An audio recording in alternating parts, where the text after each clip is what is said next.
Si Marcus Smart at DeAndre Ayton ang nakikitang magbibigay ng malaking impact sa starting lineup ng Lakers sa bagong season na to. Ito yung projection dahil nakikita na magbibigay ng high level impact at upgrade yung dalawang to pagdating sa depensa sa perimeter at sa paint. Ang dalawang pinagpipilian naman na pwedeng ibaba sa second unit, itong si Austin Reeves o Hachimura, dahil itong si Jackson Hayes sure na yan mga pare ko na magiging center sa second unit nila dahil nga kay DeAndre Ayton. Pwede kasing gawing plano ng Lakers magsimula ng bagong season na magmumula ang opensa mula dito kay Luka Doncic o Austin Reeves pagdating sa backcourt dahil nakikita na pwedeng gayahin ng Lakers yung kombinasyon noon ni Luka at Bronson kahit Luka at Irving sa Mavericks na parehong naging effective at naging productive pa sa starting lineup. Yan yung nakikita kung sakali nga na mas pipilian ng Lakers na palakasin ang opensa nila kaysa sa depensa. Si Luka nag-e-excel yan sa pick and roll, step backs at court vision, samantalang si Reeves naman versatile na mahusay sa off-ball movement, mid-range shot at 3-point shooting na may 39% nung last season.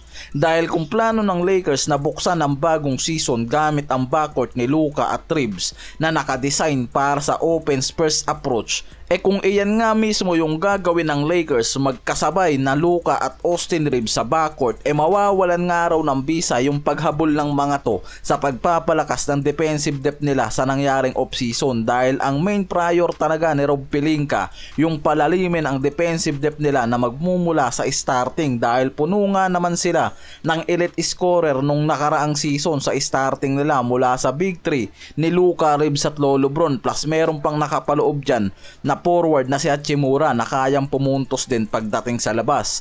Kaya kailangan nga raw talaga ng mga tumamili kung sino kila Reeves at Hachimura ang ilalagay ng mga yan sa second unit para mag-lead.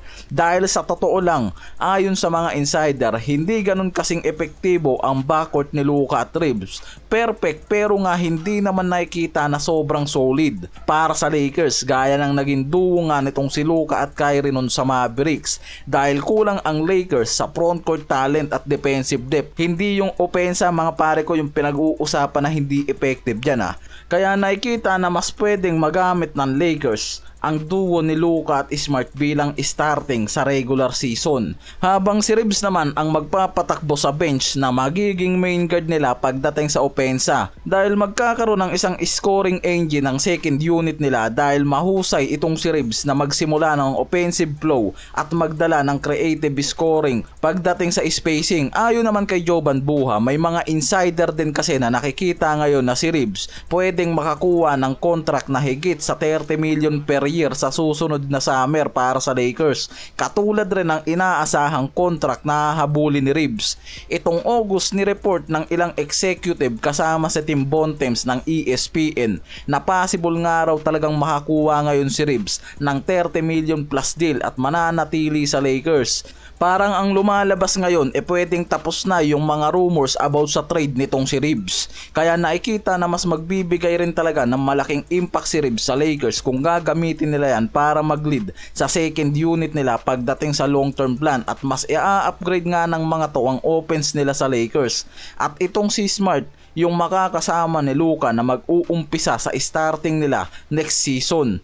Napapalit nga kay Reeves. Simple lang dahil nakikita naman na may mas mataas na posibilidad na maging isang legit championship rotation ng backcourt ni Luka at Marcus Smart bilang starting duo kasama yung bench na maglilid para kay Reeves kaysa naman alternative na duo ni Luka at Reeves nung nakaraang season. Mas nakikitang mas magiging effective kung si Smart yung ilalagay dyan na maglilid sa depensa sa perimeter at DeAndre Ayton sa paint, kaya itong si Luka yung maglilid pagdating sa main offense nila dahil nakikita na hindi ganun kalakas ang depensa nitong si Luka, kaya kailangan talagang samahan niya ng isang elite perimeter defender plus love threat duo ni DeAndre Ayton at itong si Lolo Bron ang maglilid sa point attack at 3-and-D wing na si Hachimura. Yan yung nakikita mas magiging effective na starting 5 to sa susunod na season. Hindi naman mababaliwala si Reeves kahit nasa second unit yan. Papabor pa nga raw dahil pwedeng maboost palalo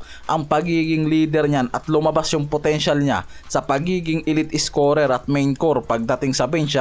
dahil nakikitang mas magiging effective sa Lakers yan dahil pwede pa rin tumakbo sa mataas na antas ang opensa nila kahit nasa bench si Luka at LBJ, habang si Reeves ang mag-uumpisa ng scoring at opensa nila sa second unit. At yan yung nakikitang pwedeng maging structure sa rotation ng Lakers, kaya mas mataas yung posibilidad na ma-relocate si Reeves sa bench kumpara kay Hachimura at papalit itong si Marcus Smart.